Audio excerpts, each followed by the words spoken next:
Un nou camí de futur en un estat republicà on es defensa la identitat autòctona i també la sobirania és l'eix argumental del programa de Coalició per la República, un partit que reivindica l'ecologia en tots els àmbits, des del jurídic fins a l'econòmic. Una ofrena al monument que recorda els maulets a Xàtiva centra l'acte electoral de Coalició per la República Valenciana.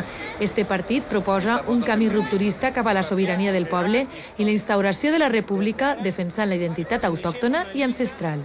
Treballar valent i treballar decididament per conquerir els drets, la llibertat, la sobirania i tots els valors valencians que són autòctons i són ancestrals i molts els volen furtar i ens volen aniquilar com a poble. Este partit advoca per l'ecologia com a eix principal que regeix l'economia, la justícia i la societat.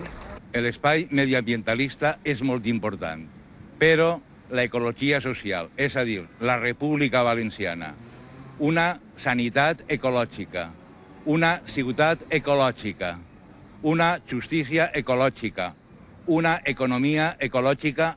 Este partit presenta candidats al Congrés i al Senat per les 3 províncies.